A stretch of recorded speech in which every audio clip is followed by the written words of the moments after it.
आज हम लोग पढ़ने वाले हैं अंक गणित की आधारभूत प्रमेय, है ना।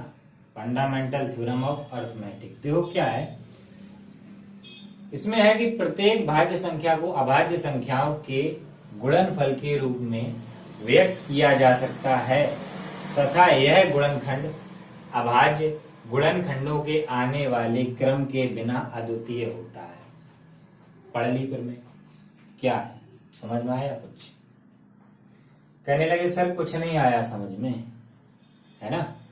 चलो देखते क्या है। सबसे पहली लाइन, प्रत्येक भाज्य संख्या को अभाज्य संख्याओं के गुणनफल के रूप में व्यक्त किया जा सकता है। पहले इसको देखो। अच्छा, संख्याएं भाज्य और अभाज्य, ये संख्याएं पहले तो पता होनी चाहिए ना।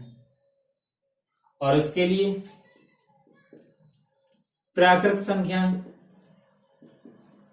या कहें धनात्मक पूर्णांक, धनात्मक पूर्णांक, ये दोनों एक ही होते हैं। प्राकृत संख्या कहो या धन पूर्णांक या धनात्मक पूर्णांक, है ना, या प्राकृतिक संख्याएं, ये कौन कौन सी होती हैं? एक से शुरू कर दो, ऐसे ही लिखते जाओ, जितने लिख पाओ, जितने लिख पाओ। चलो अब भाज्य हम बाद में देखेंगे, पहले अभाज्य संख्याएं।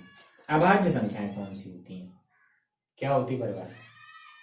ऐसी संख्याएं जिनमें एक या उसी संख्या से भाग जाए, एक से या उसी संख्या से भाग जाए, वो संख्या अभाज्य होती है। या जो संख्या किसी के पहाड़े में ना आए, है ना, वो अभाज्य होती है। जैसे सबसे पहली कौन सी है? दो। देखो दो में या तो एक से भाग जाएगा या दो से जाएगा, और किसी से नहीं जाएगा, इसलिए दो अभाज्य संख्या। इसके बाद तीन,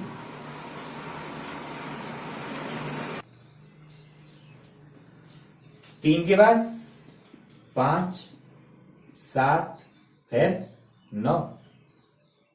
अच्छा फ्लो में चले जाओ, लिखते जाओ, है ना। नौ नहीं, क्योंकि नौ में तीन से भाग जाता है ना। फिर 11, 13, 15 नहीं, 17, 19, 21 नहीं, 23, और ऐसे ही लिखते जाओ, देखते जाओ। ऐसी कितनी संख्या जिनमें भाग नहीं जाएगा, है ना। तो एक चीज देखो, ये जितनी भी अभाज्य संख्याएं हैं सबकी सब विषम है, सबकी सब विषम है, सिर्फ इसे छोड़ के, है ना। तो दो एकमात्र ऐसी संख्या है जो सम भी है और अभाज्य भी है, एकमात्र सम अभाज्य संख्या। बाकी जितनी भी अभाज्य संख्याएं हैं सबकी सब विषम होती हैं, क्योंकि सम हो जाएगी तो दो से भाग चला जाएगा, अभाज्य हो जाएगी, है ना। तो भाज्य संख्याएं कौन सी होती हैं? अभाज्य वाली छोड़ दो, भाज्य। और देखो भाज्य अभाज्य जो होती है वो एक से बड़ी देखी जाती है ना, एक भाज्य और अभाज्य की गिनती में नहीं आता। तो भाज्य से अभाज्य संख्याएं छोड़ दो, जो बचेंगे वो भाज्य होंगी। तो कौन कौन सी बचेंगी? 4, 6, 8, 9, 10, 12, 14, 15, 16, 18, है ना, ऐसे लिखते हैं। ठीक है, ये तो हो गए भाज्य अभाज्य।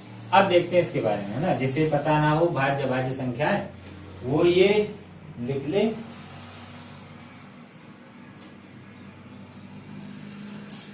फिर देखते हैं ये प्रमेय क्या है, प्रमेय के बारे में पढ़ लेते हैं। चलो अब देखो क्या लिखा है, प्रत्येक भाज्य संख्या को अभाज्य संख्याओं के गुणनफल के रूप में व्यक्त किया जा सकता है। तो पहले एक कोई भाज्य संख्या ले लो, देखते हैं फिर क्या है। मान लो हमने ले लिया 24, ठीक है। अब ये भाज्य संख्या 24 है भाई, सम है, दो से भाग जाएगा, यानी भाज्य है संख्या। तो संख्या भाज्य है तो इसके अभाज्य संख्याओं के गुणनफल के रूप में व्यक्त किया जा सकता है, यानी कि इसके गुणनखंड करने, गुणनखंडन विधि, गुणनखंडन विधि, है ना। गुणनखंड सुना है, गुणनखंडन शायद नहीं सुना होगा। 24 के ऐसे करो गुणनखंड, ऐसे ये तो सीखे होगा, ऐसे करो, है ना। एलसीएम एचसीएफ ऐसे ही निकालना सीखा है, लासा मासा। तो भाग करो, इसमें कितने से जाएगा? 2 से, 2 एकम 2, 2 दूनी 4, 2 सिक्का 12, 2 तिया 6, और 3 से 24 को हम लिख सकते हैं क्या? 2, 2, 2, 3। देखो 24 एक भाज्य संख्या है और इसे हम अभाज्य संख्याओं के गुणनफल के रूप में व्यक्त कर सकते हैं। देखो ये अभाज्य, ये भी अभाज्य, ये भी अभाज्य, ये भी अभाज्य है, ठीक है। अच्छा एक और देखते हैं, देख लो 30 किससे भाग, 2 से, 2 एकम 2, 2 पंजे 10, फिर 3 से 5 बार, फिर 5 से 1 बार, तो 30 क्या, 2 3 5, ये भी अभाज्य है। ठीक है, तो पहले वाला सेंटेंस क्लियर हो गया क्या, कि प्रत्येक भाज्य संख्या को अभाज्य संख्याओं के गुणनफल के रूप में व्यक्त किया जा सकता है ना। ये हमने अभाज्य, इसमें कोई भाज्य संख्या नहीं आएगी। ठीक है, क्योंकि मान लो अगर भाज्य संख्या आ गई, जैसे 24 को हम ऐसे भी तो लिख सकते हैं 8 गुणा 3, है ना, ऐसे भी तो लिख सकते हैं, लेकिन ये अभाज्य नहीं है, तो ये इस थ्योरम में नहीं है। और ये अभाज्य नहीं क्या, इसको फिर से हम भाग कर सकते हैं ना, इसको 8 को ऐसे लिख सकते हैं, नहीं लिख सकते, हो गया। ठीक है, तो ये हो गया। अब देखते हैं दूसरा वाला सेंटेंस क्या है। चलो 24 को हटा दे रहे, ठीक। अब देखो दूसरा क्या है, क्या लिखा, यह गुणनखंड अभाज्य गुणनखंडों के आने वाले क्रम के बिना अद्वितीय होता है। अद्वितीय का मतलब देखो क्या होता है, कि जो एक चीज अद्वितीय ऐसी होगी कि जो तुम्हारे पास है वो ही दूसरे के पास अगर वो चीज है तो वैसी ही हो, है ना, वैसी ही हो, अलग ना आए। जैसे मान लो हमने ऐसे किए, मैंने ऐसे कर दिया इसके गुणनखंड, ठीक है, इंग्लिश में फैक्टर बोल जाते हैं ना, ये ऐसे कर दिए। हो सकता है आप लोगों में से कोई दिमाग वाला हो, पहले 5 से करे, 5 छिक्का 30, फिर 3 से कर दे, फिर 2 से करे 1 बार। अब 30 के लिए क्या हो जाएगा, 5 3 2। चलो एक और आ गया बीच में, वो कहने लगा मैंने लिखिए हैं, उसने 3 से स्टार्ट कर दिया 10, फिर 2 से किया 5 बार, फिर 5 से किया 1 बार, है ना। तो 30 क्या 5 क्या 3 2 5 है, तो ये 30 के ही गुणनखंड। और अभाज्य गुणनखंड यानी कि पहली वाली लाइन तो मिल रही, दूसरी वाली देखो, इसमें क्रम नहीं देखना कि पहले कौन सी संख्या रखी बाद में कौन सी संख्या रखी, है ना, क्रम नहीं देखना है। सबके सब देखो, सभी में है क्या 2 3 5 2 3 5 2 3 5, है ना, इसलिए ये अद्वितीय है अगर क्रम ना देखा जाए। लेकिन अगर इसी में एक बात ये कह दी जाए कि जो गुणनखंड हैं वो आरोही क्रम में लिखो, आरोही क्रम में, गुणनखंड आरोही क्रम में लिखो, तो देखो ये बात सबके लिए कह दी गई कि गुणनखंड जो है आरोही क्रम में ही लिखने। अब सबसे पहले वाले ने जिसने ऐसे किए थे वो क्या करेगा, आरोही क्रम क्या होता है, छोटे से बड़ा, आरोही क्रम छोटे से बड़ा, तो वो क्या करेगा, सबसे पहले क्या है, मजबूरी है जब इसमें लिखना है तो क्या यही तो लिखेगा भाई। अगर आरोही क्रम में लिखने के लिए क्या दिया जाए, गुणनखंड आरोही क्रम में लिखो, तो क्या यही तो लिखेगा, है ना। दूसरा ये तो लिखा ही इसका, तीसरा वाला भी क्या करेगा, छोटे से बड़े लिखा, तो तीनों का एक जैसा ही आएगा। कोई और भी कर ले, कोई और भी कर ले किसी अलग तरीके से, उसका भी। लेकिन अगर आरोही क्रम में लिखने के लिए कह दिया तो यही आएगा ना। तो ये अद्वितीय है, यानी कि यूनिक इंग्लिश में कहते हैं, सभी का एक जैसा ही आएगा। और इसमें क्रम ना देखा जाए तब भी एक जैसा। ठीक है, तो हो गया, बस इतना ही था। एक हम भाज्य संख्या को अभाज्य संख्याओं के गुणनफल के रूप में व्यक्त कर सकते हैं, और अगर क्रम ना देखा जाए तो अद्वितीय होगा गुणनखंड, है ना। जो गुणनखंड होगा वो गुणनखंडन, गुणनफल जो लिखेंगे वो अद्वितीय होगा, है ना। और इस तरह से ये बहुत पीछे ही पड़ा, ऐसे ही लासा मासा निकालना सीखा, तो ये नोट करो, फिर देखेंगे इसका प्रयोग क्या है।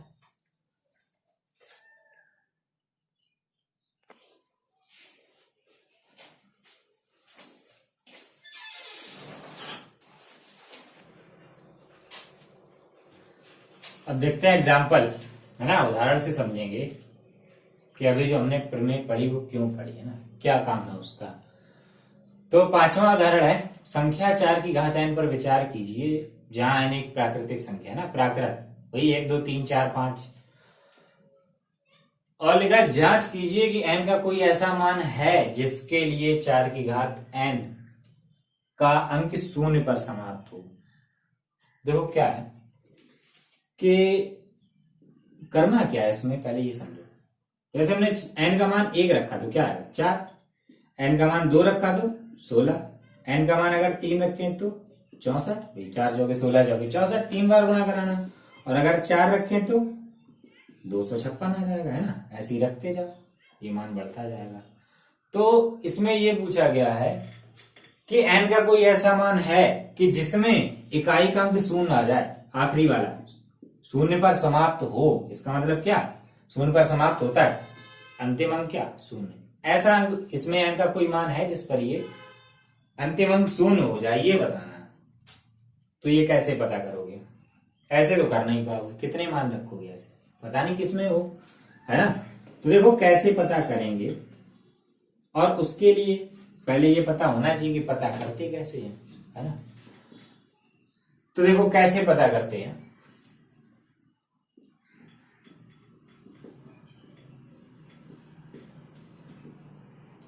अंतिम अंक शून्य होने के लिए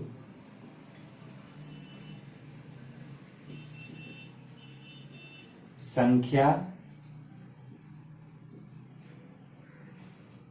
के गुणनखंड में, संख्या के गुणनखंड में, जो हम गुणनखंड करेंगे, जैसे हमने 30 के लिए 30 के क्या 2 3 5 ये किए थे ना। तो गुणनखंड में अब देखो पहली कंडीशन, अगर एक 0 चाहिए,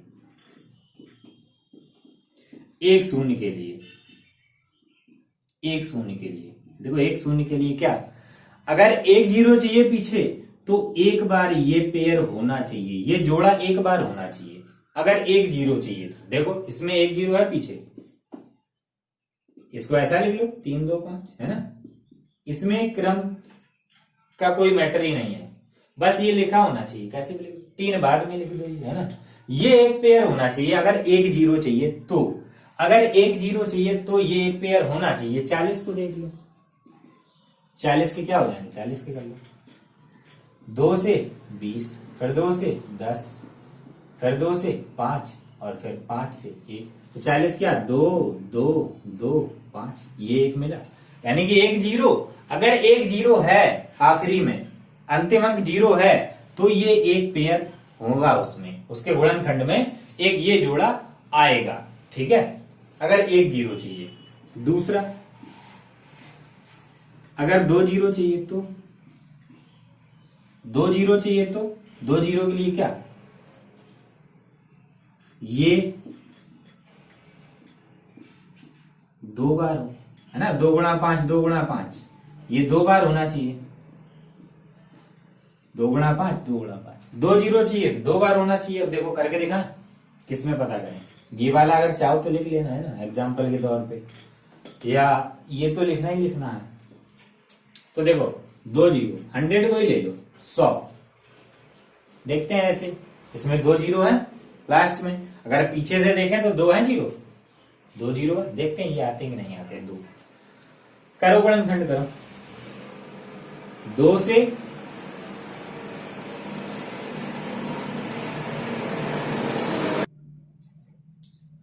तो 2 से भाग करेंगे, 2 पंचे 10 और 1 0, फिर 2 से करो, 2 दूनी 4 2 पंचे 10।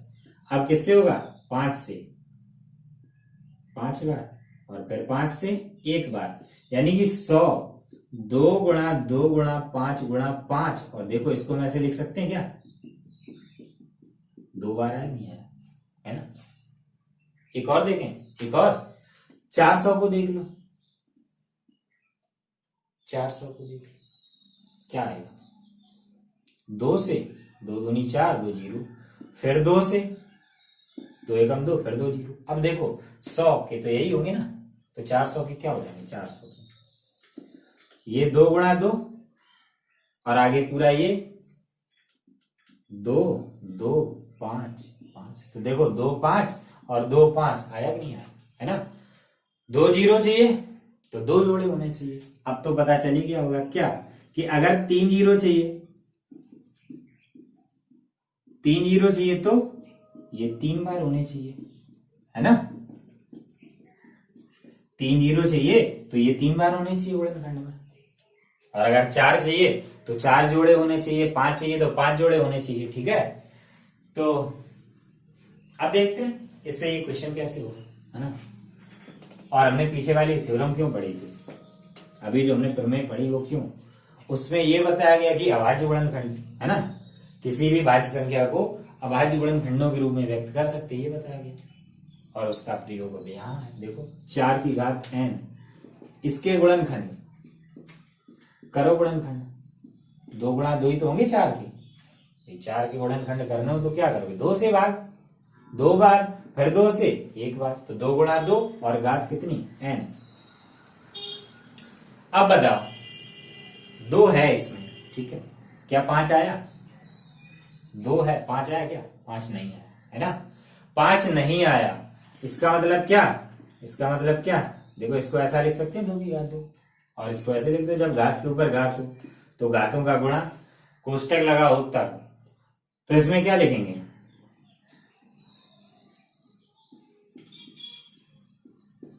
गुणनखंडन में 2 गुणा 5 नहीं है ना, 2 गुणा 5 नहीं है, अतः n का ऐसा कोई मान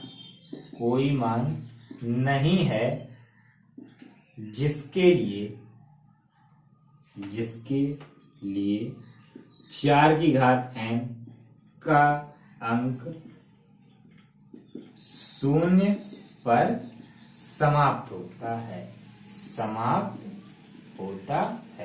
n का ऐसा कोई मान नहीं है। ठीक है, तो ये अलग नोट करना है ना, और ये हमारा जो क्वेश्चन था उसका आंसर है, तो ये नोट करो, फिर देखेंगे आगे और क्या है इसमें।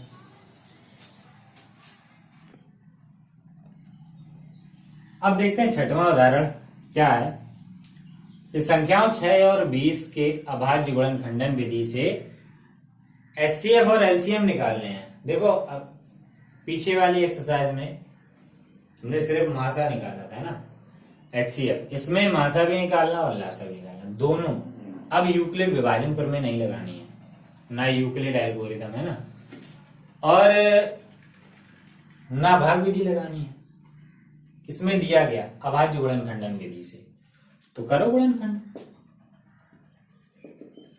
6 का करो, 6 के गुणनखंड करो, क्या करते हैं, 2 3 1, 6 के 2 गुणा 3। अब 20 के करो, 20 के कर लो, चलो 2 से भाग, 2 एकम 2 0, फिर 2 से 2 पंचे 10, फिर 5 से, है ना, तो 20 के हुए 2 गुणा 2 गुणा 5।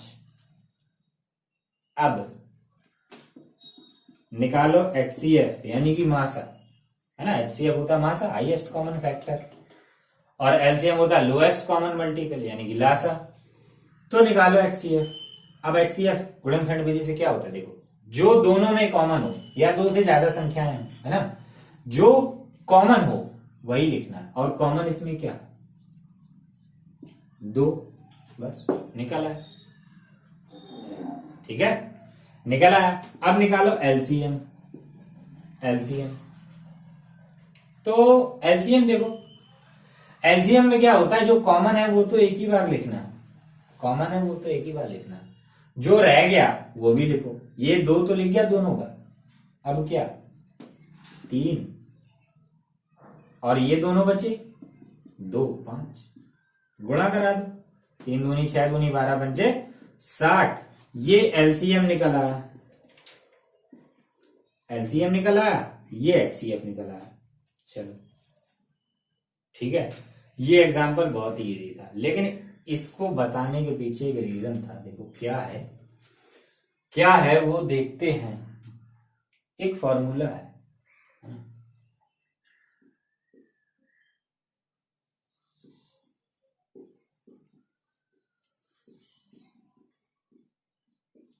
किन्हीं दो धनात्मक पूर्णांकों के लिए, किन्हीं दो धनात्मक पूर्णांकों A और B के लिए किन्हीं दो धनात्मक पूर्णांकों ए और बी के लिए क्या है कि जो ए गुणा बी है, यानी कि दोनों का गुणा, दो संख्याएं ए और बी, तो उन दोनों का गुणा जो है वो दोनों के मासा और दोनों के लासा के गुणा के बराबर होगा। यानी कि उन दोनों संख्याओं का गुणा और उनके लासा और मासा का गुणा बराबर आएगा।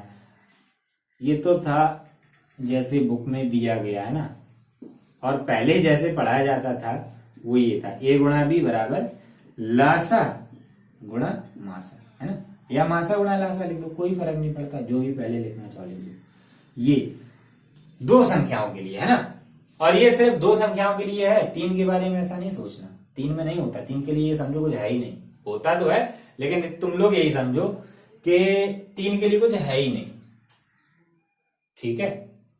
तो देखते हैं ये सही है या नहीं, चेक कर लो, हो सकता गलत। हमने अभी अभी दो संख्याओं का लासा और मासा निकाला, देखते हैं सही है या नहीं है। तो देखो दो संख्याएं कौन कौन सी हैं, संख्याएं कौन कौन सी हैं, 6 और 20, ये दो संख्याएं हैं, 6 और 20, गुणा कराया कितना आया, 6 दूनी 12, 120।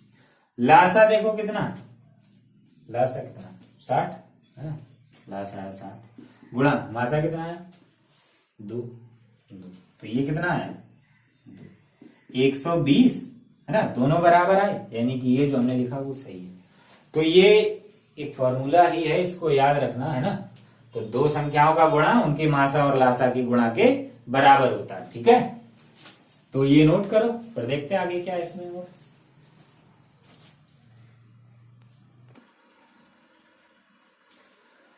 अब देखते हैं सातवां उदाहरण क्या लिखा, देखो अभाज्य गुणनखंडन विधि से 96 और 404 का HCF ज्ञात कीजिए और फिर इनका LCM ज्ञात कीजिए, ठीक है। देखो ये अलग क्यों लिखा है,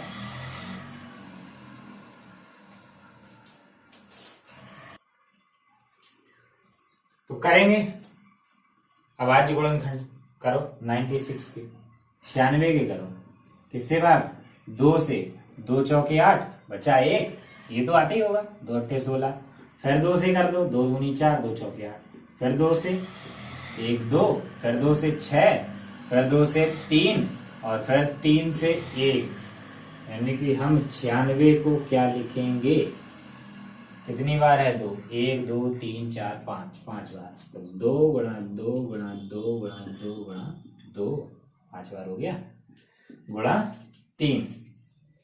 अब देखो 404 को 404 के कर लो, 404, 2 से 2 दूनी 4, 0 2 दूनी 4, फिर 2 से करेंगे 1 0 1।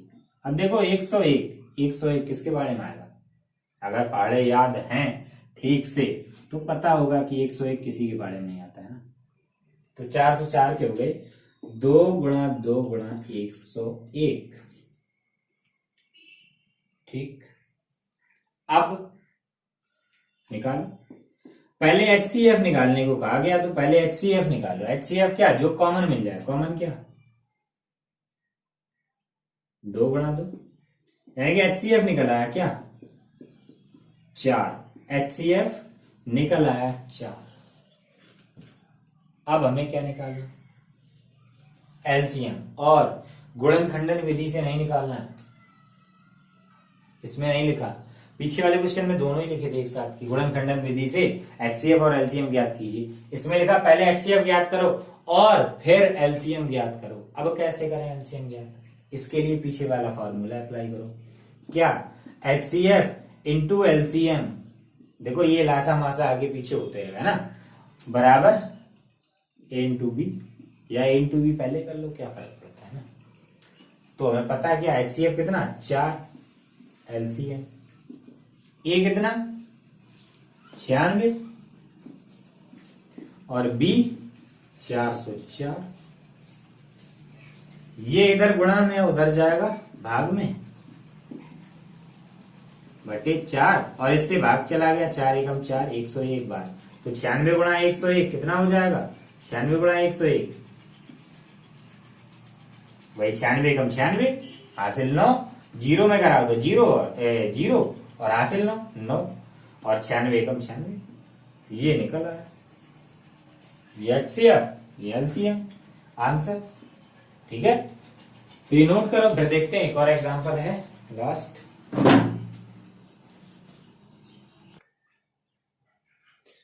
अब देखते हैं 8वां उदाहरण क्या लिखा है इसमें। देखो 6, 72 और 120 का अभाज्य गुणनखंडन विधि से HCF और LCM, देखो इसमें एक साथ लिखा ना, और फिर बाद में नहीं लगा, तो एक साथ HCF और LCM निकालना अभाज्य गुणनखंडन विधि से। तो करो 6 के तो अभी हमने किए थे गुणनखंड, क्या 2 3 है ना।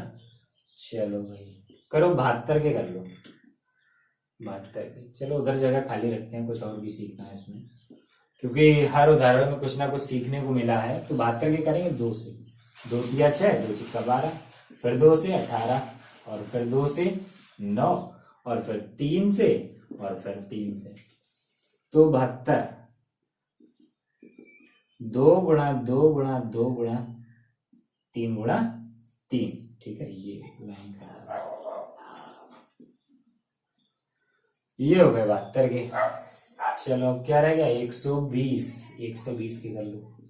2 छिक्का 12, 1 जीरो, फिर 2 से, 2 तिया 6, फिर 1 जीरो, फिर 2 से 15 बार, और फिर 3 से 5, और फिर 5 से 1।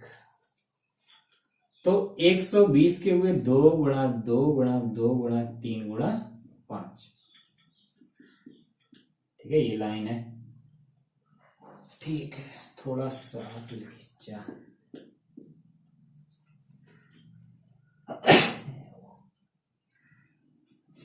चलो देखो, अब पहले HCF निकालेंगे।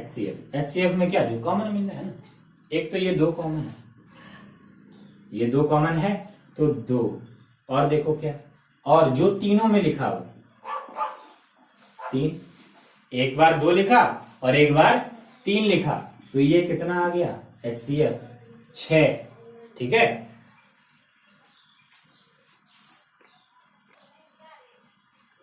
अब निकालेंगे LCM। देखो LCM में क्या होता है, जो कॉमन है वो तो एक ही बार लिखना है ना, जो कॉमन है वो तो एक ही बार लिखना। तो ये तो कॉमन है ही, अभी अभी हमने देखा। अब बाकी जो बचा वो भी लिखो। अब देखो जो बचा अब देखो जो बचा क्या, ये 2 2 और ये 3 है ना, तो 2 2 3। अब ये 2 2 नहीं बचे, ये दोनों लिख गए। ठीक है, बाकी में भी जो कॉमन होता है एक ही बार लिखा जाता है ना, तो ये भी लिख गया। अब क्या बचा, ये 3 पहले ही लिख गया, क्या बचा 5 6 गुणा करा दो बस। तो ये कितना हो जाएगा, देखो 5 तिया 15, 15 दूनी 30, 30 दूनी 60, और 60 तिया 180 है ना, 180 गुणा 2 360। ठीक है, फिर से एक बार चेक कर लेते हैं। 2 तिया 6, 6 दूनी 12, 12 दूनी 24, 24 पंचे 120 तिया 360। ठीक है, हो गया। अच्छा अब एक चीज, अभी जो लिखा था हमने क्या, लासा गुणा मासा, ये देखो मेरा आगे पीछे होते ही रहता है ना, लासा मासा इतना आता है A इंटू बी। मैंने बताया था ये सिर्फ 2 संख्याओं के लिए है, देखते हैं 3 के लिए क्यों नहीं है, तो 3 के लिए है या नहीं है। अगर हम 3 के लिए देखें तो देखो लासा गुणा मासा कराओ, लासा 360 और ये 6 लेफ्ट साइड। ठीक है, 3 संख्याएं हैं, 3 का चेक, 3 के लिए चेक करे ये फॉर्मूला काम करेगा नहीं करेगा। 3 संख्याओं के लिए तो हमने लासा मासा का गुणा करा के देखा कितना, 36 छिक्का कितना होता है 216, और 1 जीरो ये राइट साइड निकाल के देखो, ए कितना 6, बी 72 और सी 120। तो ये गुणा कराएंगे पहले कितना आ जाएगा, 6 दूनी 12 और 1 6 सत्ते 42 और 1 43 गुणा 120। 1 जीरो तो आएगा ही। 12 का कराओ सीधे सीधे, 12 दूनी 24 की 4,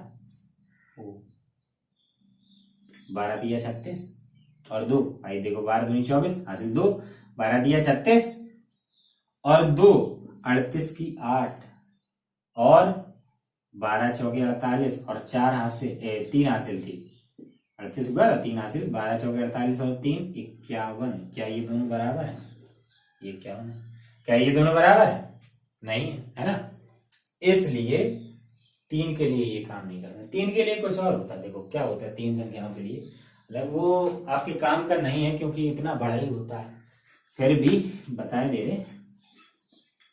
देखो 3 संख्याओं के लिए